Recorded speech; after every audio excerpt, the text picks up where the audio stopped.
kaka yo moto koki kopesa na bolingo véritable. Parce que chez Charles na ye protégeaka nga lokola lichombe na couveuse. Okomisi nga lokola rescapa naufrage Titanique. Kolina na ya diama Gisele Umba Nana lobe yo mon amour. Télé fortifié de mon corps en cas de rechute. Alina kana bondela kailo kola bébé ya moi. Ekila monena pesa kinga ngumi ya suaye teo. Parce que nzoto na ye pete pete lokola na malemba. Kolina na ya diama Gisele Umba Nana troublé mon amour. Bonjour peuple congolais, mbote sika nyoso bozwami bozolandanga na tongo na midi na pokwa na ça dépend na heure nini bokotala tokomi lelo bozapenda na Diamant Noir TV. Merci na babone nyoso tout bo s'abonner na se ndenge to s'abonaka et puis bo activer cloche pour na kozwa ba notification. Merci na bato nyoso tout o bolinga Gisèle mais tona likambo ya mboka Congo démocratique au bison stomoni les 23 ezokoma élection ezali to ezate. Sans plus tarder.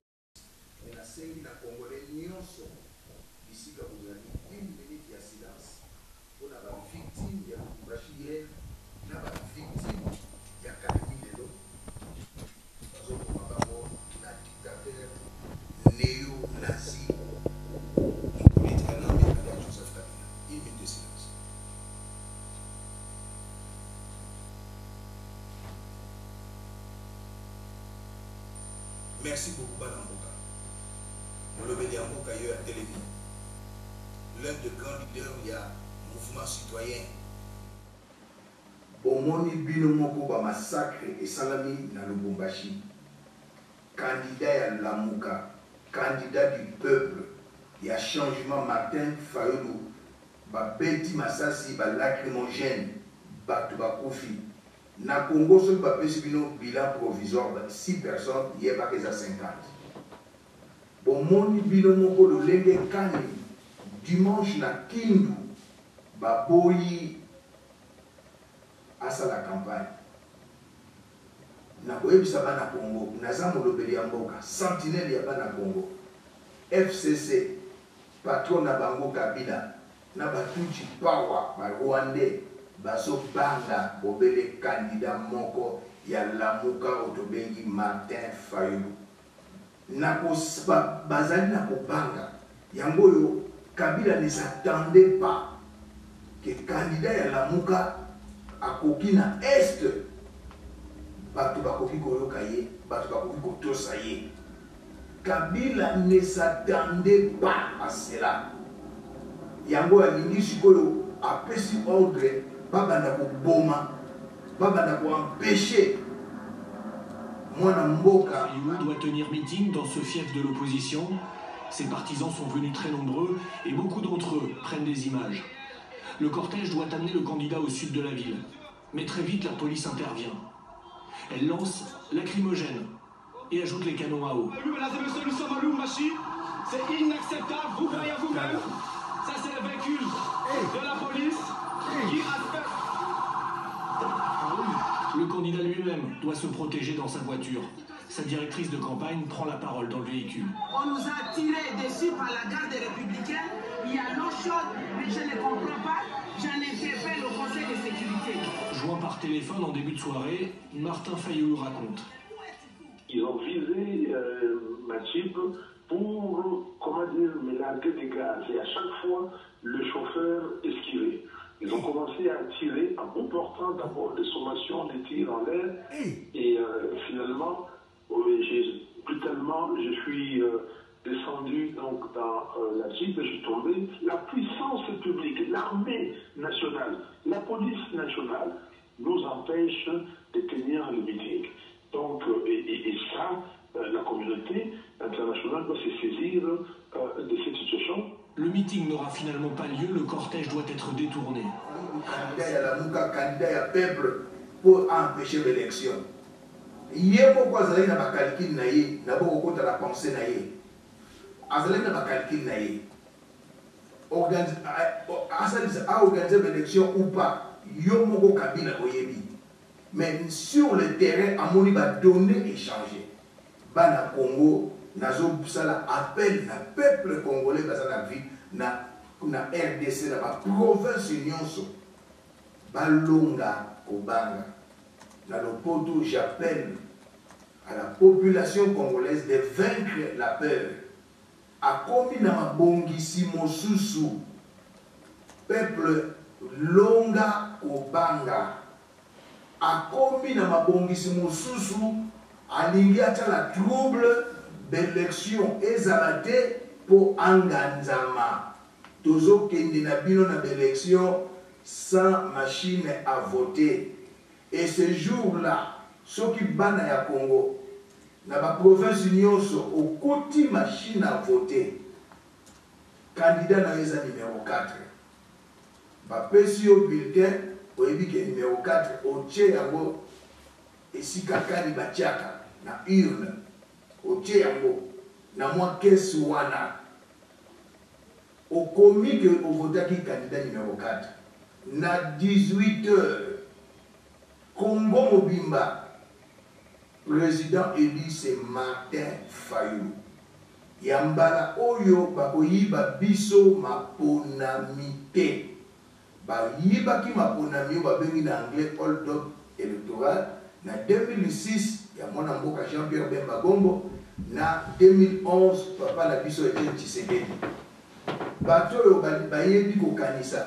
Ba mémoire na bango eza ba bengi na malamu. Dans le prototype archivé mémoire, na 2011, na Kindu, ba empêchaki papa Etienne Tshisekedi à la campagne. Ba zongeli yango lisusu. Yambala oyo la Kabili bosuki peuple a telemi. Pe na ko rappeler, pe ko yebisa ba peuple congolais. O ezali concert ya JB na wekate. Pona kolobaka oya sali plein tete. Yango ba Rwandais bazo seka biso na impérialiste. Yango bazo zala na avantage liboso na biso. Pona ba biloko mike oya za ba élection. Jean-Pierre Bemba sala ba plein na 2006 ba yibaki makonami. Papa Etienne Tshisekedi sala ki ba plein na 2011 ba yibaki makonami. Ndeko congolais, soko koyoka te conséquence était à koleka conseil. Ba Rwandais na ba impérialiste bazana mabongisi mabe pona mboka na biso. Candidat commun, c'est Martin Fayulu. Ennemi commun, c'est Kabila na Dauphin na Shadari. Ennemi commun, Kabila na Dauphin na Shadari. Bino kozala culture ya kofinga etali bino.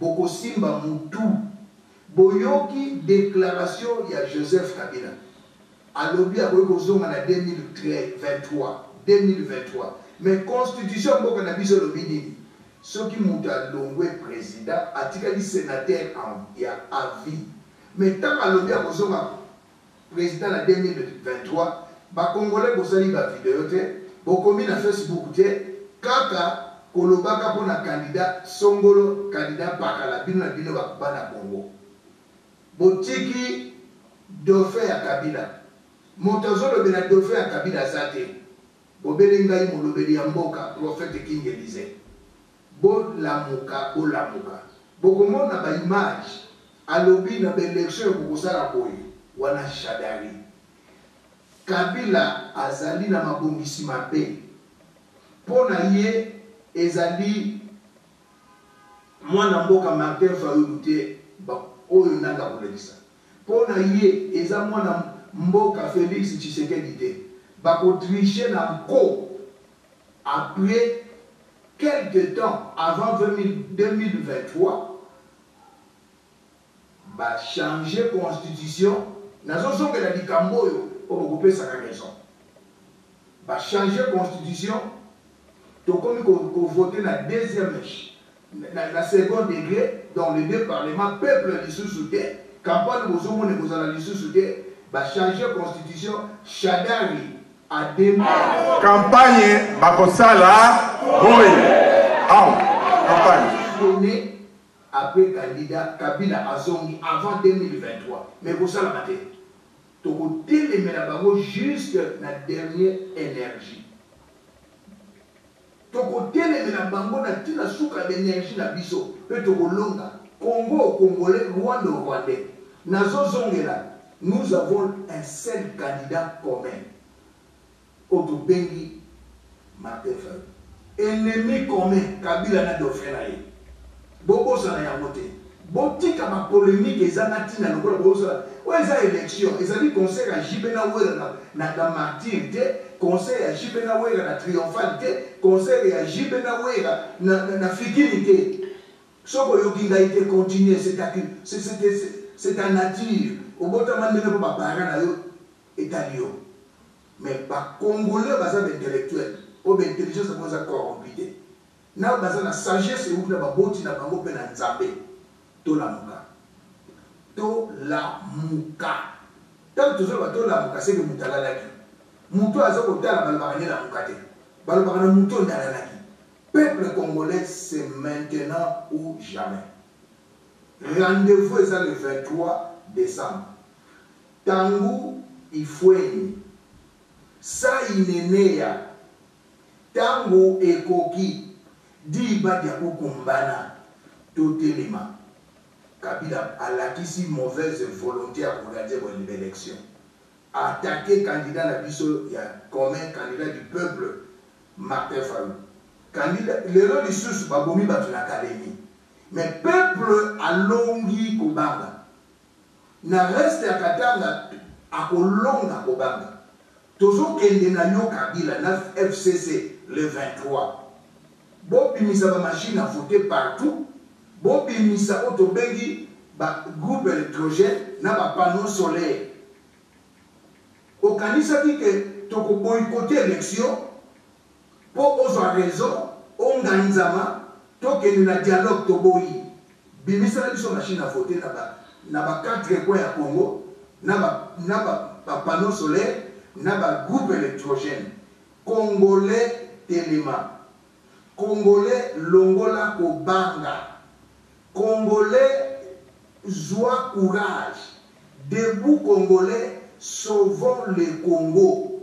Kabila zana mabongisi ya mabe na discours na yene intervention na lobi 2023 kozonga mais constitution lobi katikali otobeli na lopoto sénateur à vie alingi à côté soki ataki Shadari eza pression ya communauté internationale na biso bana Congo moto abanga te totelema aboma totelema Congolais tellement longola kobanga toko kende na yo ti le 23 décembre tangu zifweni di badia kukumbana tangu ekoki sai neneya 2006 oyibaki Kabila na Rwandais 2011 oyibaki mais 2018 oyibate okoka koboma ba Congolais nyonso te.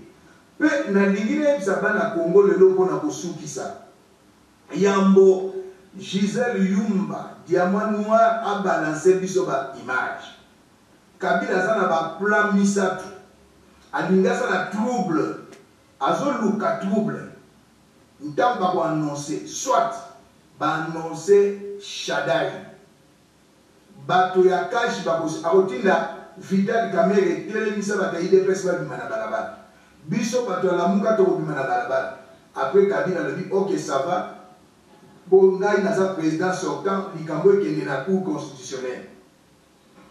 constitutionnelle aloba nini neti ba mususu baboyaki machine à voter tokende ba bulletin de vote soit ba prolonger élection en 2019 toboyi soit tokende na dialogue toboyi wana plan liboso Kabila plan ya mibale ya Kabila ezali baloba ete Chilombo a gagné. Après, il y a un PPRD Bosomboka. Biso la muka trop contesté parce que mon ami na terrain, moto a gagné l'élection. Ezali mon amboka Martin Fayulu. Kabila Koya le biso sous nom Botika Cour constitutionnelle. Et ça tient tout depuis juillet. Tant qu'on a Cour constitutionnelle, va prolonger l'élection une année ou dialogue Toboy. troisième plan ya Kabila abimisi oya gagné Martin Fayulu ayebisi Vital Kamerhe yebisa bata IDPS basilika ayebisi bata FCC bobima balabala. Allez, même chose cour constitutionnelle mais yambala oyo te Kabila. Chaque chose a un début, chaque chose a une fin. Biso na kati ya mouvement citoyen oto bengi tango koki tolobi boye na Matimos Mwalim Leta bandeko na nyonso ya ba résistant ba combattant ba congolais nyonso tolobi le 23 voter Martin Fayulu ozuibilité otiena na caisse na bango obimi okomi na papier ovotaki Martin Fayulu. Soki moto oyo nanga kosani liboma lokola abe manumalo akosanaki liboma nango imulunda bana Congo totali miso na biso totomboli lokola batombolaka miso na kulusu totomboli miso na constitution article 64 yambalo ekoratete soki ezomonana se monani même na communauté internationale bakandidat bazelele yo soki baatake bakandidat mosusu baza koatake kaka candidat aomekisa bango pema babambaka libanga kaka na manga kotela. Martin Fayulu est déjà président de la République.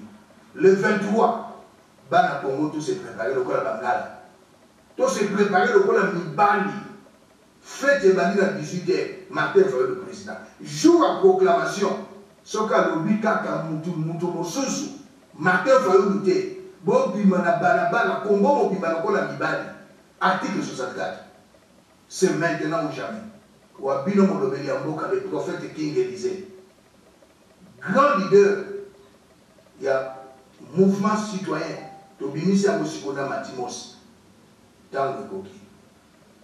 Merci. Gisele Umba Gisele Umba Nakolina na ya diama Gisele Umba Nana troublé au mon amour. Merci Gisele Umba diama.